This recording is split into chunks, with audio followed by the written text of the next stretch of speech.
There is a specific moment when an airport ceases to be a transportation hub and transforms into something else entirely.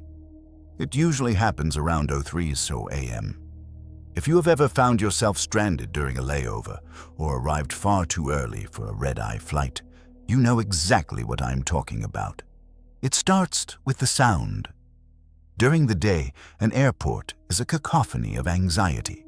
The screaming of children, the rolling thunder of thousands of suitcase wheels on terrazzo floors, the relentless announcements over the PA system demanding your attention. But at 3 a.m., the beast goes to sleep. The noise evaporates, leaving behind a silence so thick, so heavy, that it feels like physical pressure against your eardrums. All that remains is the hum, a low-frequency electric vibration generated by massive HVAC systems and fluorescent lights that have been burning since the building was constructed. This hum is the heartbeat of the liminal space. At this hour, the airport is no longer a place of transit. It is a waiting room for the end of the world. The architecture, designed to move masses of people efficiently, suddenly feels hostile in its emptiness. The ceilings feel too high. The corridors stretch out into infinity, disappearing into a vanishing point that looks like a glitch in a video game. You are walking through a structure built for millions, yet you are the only living soul in sight. This creates a psychological phenomenon known as dissociation. You start to question if the outside world still exists. The sliding glass doors at the entrance are motionless. The departure boards, usually flickering with destinations like London, Tokyo, and New York, show only a handful of flights hours away, or worse, they display the Windows error screen, reminding you that this entire reality is held together by fragile code. Why does this feel so strange? Because an airport at 3 a.m. violates its own purpose. It is a non-place, a term coined by anthropologist Marc Augé. It is a space designed to be passed through, not lived in. When you stop moving, when you sit on the cold metal bench and just exist in the silence, you are breaking the rules of the simulation. You are seeing the set after the actors have gone home. The lighting is artificial and timeless. There is no sun, no moon, only the eternal, clinical buzz of the LEDs. You lose track of your circadian rhythm. Are you hungry? Are you tired? It doesn't matter. In the 3 a.m. airport, biology is suspended. You are simply a ghost haunting a cathedral of steel and glass. The feeling is not quite fear, but it is certainly not comfort. It is a deep, resonating realization that you are small, temporary, and currently nowhere. You are betwixt and between, floating in a vacuum of corporate architecture, waiting for the timeline to restart. As we begin to walk deeper into the terminal, the sensation of unreality intensifies. This is the rising action of our experience. We move away from the check-in counters and pass through the dormant security checkpoints. The metal detectors stand silent, their lights blinking red in the darkness like the eyes of sleeping sentinels. Without the chaotic lines of stressed passengers removing their belts and shoes, these machines look like sculptures of a forgotten civilization. Once you are airside, you enter the true ghost town. This is the temple of consumerism, but without the consumers, it looks like a museum. Walk past the duty-free shops. The metal grates are pulled down, locked tight. Behind the glass, you see rows of expensive whiskey, towers of cigarettes, and perfume bottles costing hundreds of dollars. In the daylight, these items are symbols of status and luxury. But at 3 a.m. in the silence, they look like artifacts. They look useless. Who are they for? The silence strips away the marketing magic. You realize that this entire environment is constructed to separate you from your money. But right now, the transaction is impossible.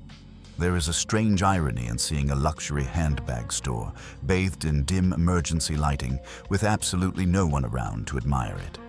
It feels like the aftermath of a neutron bomb. The buildings and objects are intact, but the people have vaporized. You continue walking. The sound of your own footsteps is deafening. Click, click, click. The sound echoes off the glass walls, traveling hundreds of feet down the terminal. You become hyper-aware of your own physical existence. In a crowd, you are invisible. Here, you are the protagonist of a lonely movie. You pass a Starbucks or a local coffee chain. The chairs are stacked upside down on the tables. The espresso machines are cold. There is a half-eaten sandwich left on a counter by a worker who clocked out hours ago.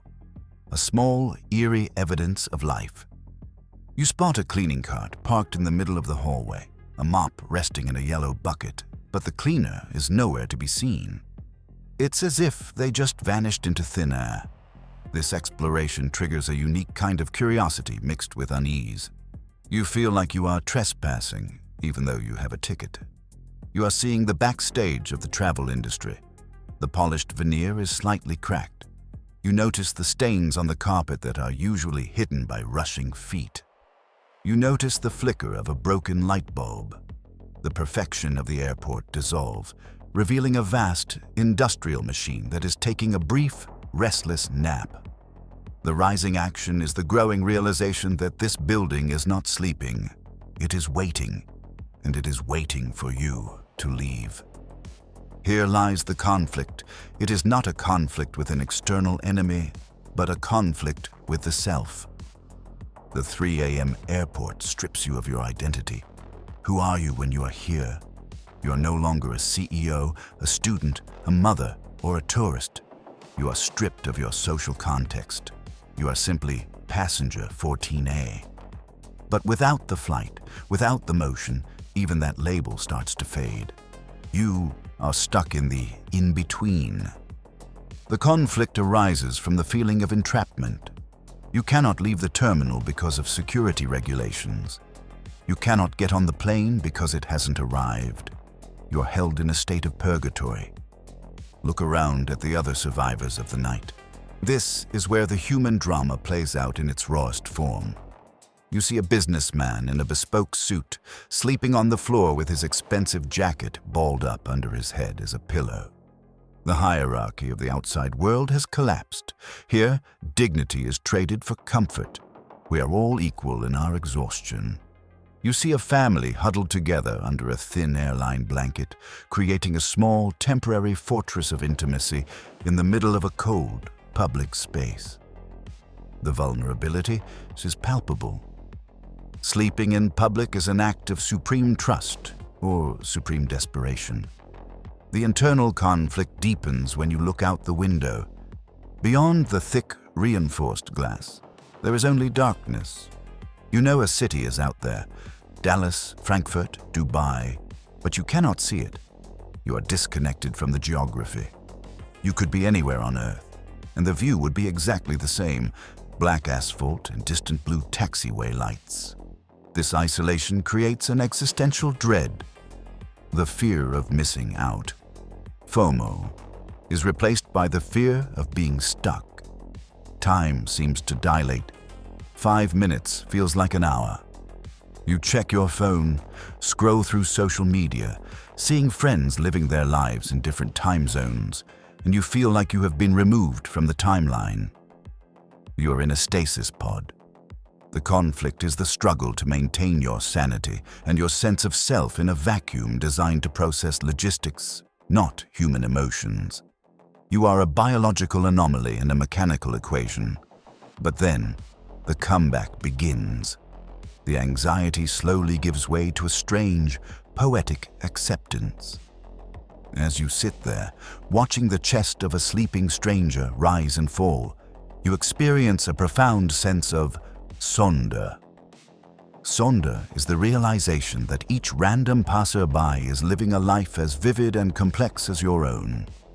In the busy daylight, we are enemies, competitors for overhead, bin space, obstacles in the security line. But at 3 a.m. in the quiet, we are allies. We are united by our shared inconvenience. There is a silent camaraderie among the airport sleepers. You catch the eye of another person across the terminal. A girl reading a book, a man charging his phone. and you exchange a nod. No words are spoken, but the message is clear. I am here too. We are in this together. The hostility of the architecture softens. You start to notice the beauty in the stillness. The way the light reflects off the polished terrazzo floor looks like a calm lake. The geometric patterns of the ceiling, usually ignored, become a mesmerizing art installation. You realize that this pause is actually a gift. In a world that demands constant productivity, constant movement, and constant availability, the 3 a.m. airport is one of the last places on Earth where you are allowed to do absolutely nothing. You have no responsibilities right now. You cannot answer emails effectively. You cannot run errands. You are forced to just be. The comeback of the narrative is the reclamation of this time. You stop fighting the wait and start inhabiting the moment. You watch a janitor quietly buffing the floors with a massive machine, a rhythmic, hypnotic dance. You see the grace in the infrastructure. You realize that this massive, complex system is resting, just like you. The alienation transforms into a meditative solitude. You are safe here, in the belly of the beast, protected from the chaos of the world outside. The energy shifts again. The second rising action begins not inside the terminal, but outside, on the tarmac. The apron comes alive. Even before the sun rises, the machines wake up. This is a spectacle of industrial beauty that most people sleep through. You press your forehead against the cold glass and watch the choreography. Baggage carts snake across the concrete like bioluminescent centipedes, towing trains of silver containers. Fuel trucks, massive and heavy, pull up to the wings of the sleeping giants, the airplanes. You see the ground crew in their neon yellow vests, looking like astronauts walking on a dark moon. They move with purpose, using light wands to guide the beasts. This is the nervous system of the global economy booting up. Then, the sound changes. The hum of the AC is overpowered by a new sound, the high-pitched whine of a jet engine starting up. It starts as a whistle and grows into a roar. It is the sound of pure power. The physics of flight is about to take over. You see the first plane being pushed back from the gate. It is a moment of anticipation. The stillness is breaking. The timeline is restarting. The sky begins to change color.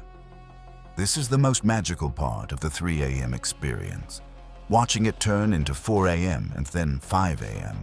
The deep, ink-black void outside turns into a bruised purple, then a deep blue. The silhouette of the control tower stands against the dawn like a futuristic obelisk. You feel the vibration of the floor as a heavy cargo plane lands in the distance, tires screeching against the runway, bringing goods from the other side of the planet. You are witnessing the miracle of modern connection. You're no longer just a trapped passenger. You are an observer of the greatest logistical achievement in human history. The excitement builds. Your flight is listed as boarding soon. The stagnation is over. The potential for movement returns. The payoff arrives with the sun. As the first rays of golden light hit the terminal floor, the spell is broken. The liminal space evaporates like mist. The metal gates of the duty-free shops rattle open. The smell of fresh coffee replaces the stale air. The PA system crackles to life. Attention passengers, Flight 2049 to Paris is now boarding at gate A12. The illusion of the empty world is shattered. People begin to stand up, stretching their stiff limbs, rubbing sleep from their eyes. The noise returns, the wheels, the voices, the announcements. The kingdom of time you inhabited for the last few hours is gone, replaced by the functional, busy reality of the day. But as you scan your boarding pass and walk down the jet bridge, you carry a secret with you. You look back one last time at the terminal. The people rushing in now, the 7 a.m. crowd. They don't know what this place was just a few hours ago. They see a busy airport. You saw the ghost ship. You sit in your seat, buckle the belt, and as the plane accelerates down the runway, pushing you back into your seat. You feel a strange sense of closure. You survived the void. You navigated the silence. The takeoff is the final release. You lift off the ground, leaving the liminal space behind, rising above the clouds where the sun has already fully risen. You are back in the timeline. You are back in the world of the living. But deep down, you know that tonight at 3 a.m., the airport will go to sleep again, waiting for the next lost soul to discover its uncomfortable, beautiful silence. The journey wasn't just about moving from city A to city B. It was about traveling through the quiet space within yourself.